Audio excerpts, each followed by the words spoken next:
नमस्कार, स्वागत है आपका वी टाइम न्यूज पर और आपके साथ मैं हूं पहली चौहान। बढ़ते हैं खबरों की ओर। मुर्शिदाबाद के एक और मजदूर की केरल में मौत हो गई। काम पर जाते वक्त अचानक मूर्छित होकर वह गिर पड़ा। जब उसे अस्पताल ले जाया गया तो डॉक्टर ने उसे मृत घोषित कर दिया।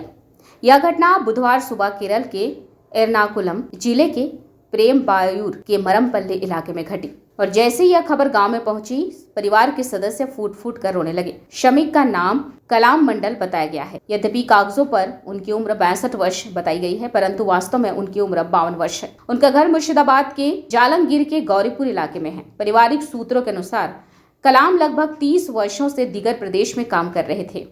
उनके परिवार में उसके 2 बच्चे हैं और वह अपनी बेटी की शादी के लिए तैयारी कर रहा था। उन्हें परिवार का खर्च चलाने के लिए संघर्ष करना पड़ता है। परिणाम स्वरूप वे घर का काम भी ठीक से नहीं कर पा रहे थे। वह 40 दिन पहले घर से फिर से पैसा कमाने की उम्मीद में केरल गया था। इस बार उसे ईद के लिए घर लौटना था, लेकिन 2 दिन की शारीरिक बीमारी के बाद उन्हें दिल का दौरा पड़ा और उनकी मृत्यु हो गई। जैसे यह खबर फैली, स्थानीय लोग कलाम के घर पर इकट्ठे होने लगे। कलाम एक पत्थर कारीगर था। भारी काम के परिणाम स्वरूप दुर्घटना होने की संभावना रहती है। अब पोस्टमार्टम के बाद शव को उनके अपने खर्च और स्थानीय अधिकारियों की मदद से घर लाया जा रहा है। परिवार अंतिम भोजन का इंतजाम कर रहा है। हालांकि परिवार के स्थानीय लोगों ने गरीब परिवार की मदद के लिए सरकारी सहायता की अपील की है। পরের মুখে সংবাদ পেলাম কবে? কালকে সকালে। কিভাবে হলো?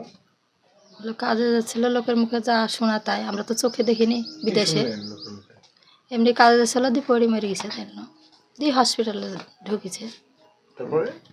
তারপরে পুলিশ এসে আবার গার্ড দিছে। তো ওখানে সব আমাদের গ্রামের ছেলেপিলে আছে। কতদিন আগে গেছিল কেরালায় কাজে? কাজে অনেকদিন গেছিল, 1 বছর। তারপরে বাড়িতে এসেছিল। ছেলে অসুখ হয়েছে আমার, কেরলে ছিল, দিয়ে ওকে রাখি আবার যা মাস দেখ হলো দিয়ে এই ঘটনা। এমনি কি কোনো অসুস্থ ছিল? হ্যাঁ, আমি শরীর খারাপ করছিল। আচ্ছা, শরীর খারাপ করি, শরীরের মধ্যে গরম ধরেছিল, সে কথা বলেছিল পরশুদিন। এমনি কি বাড়িতেও থাকাকালীন কোনো রোগ টোগ ছিল? না। আমার বাবার খবর পাওয়া বলতে গেলে ওখানে আমার কাকা থাকে। আমার কাকাই সকালে ফোন করে আমার ভাইকে জানিয়েছে যে আমার আব্বু মারা গেছে। কবে সেটা? সেটা কালই সকালে। কিভাবে মারা গেছিল? কাজে যাচ্ছিল, কাজে যেতে যেতে মাথা ঘুরিয়ে ওখানে পড়ে মারা গেছে। এমনি কি রোগ টোগ ছিল? না, এমনি 2 দিন আগে ফোন করেছিল, দি বলছিল যে একটু শরীর খারাপ ছিল। তারপরেই কালকে। হ্যাঁ। এমনি বাড়িতেও কোনো রোগ টোগ ছিল না? না না, কিভাবে বডি এখন নিয়ে আসা হচ্ছে কিভাবে? ওখানে আমার আত্মীয় সব আছে, মামা আছে, ভাই আছে। ওখানে সব টাকা পয়সা তুলে ম্যানেজ হয়েছে। পোস্টমার্টম হয়ে গেছে, টিকিট কাটবে, তারপরে আসবে। মানে আস্তে আস্তে কাল সকাল হবে। মানে বাড়ির খরচই আসছে? না, ওখানে চাঁদা পড়তা তুলে। হ্যাঁ, মানে নিজ খরচায় তো? মানে সরকারি কোনো রকম সাহায্য দেয়নি?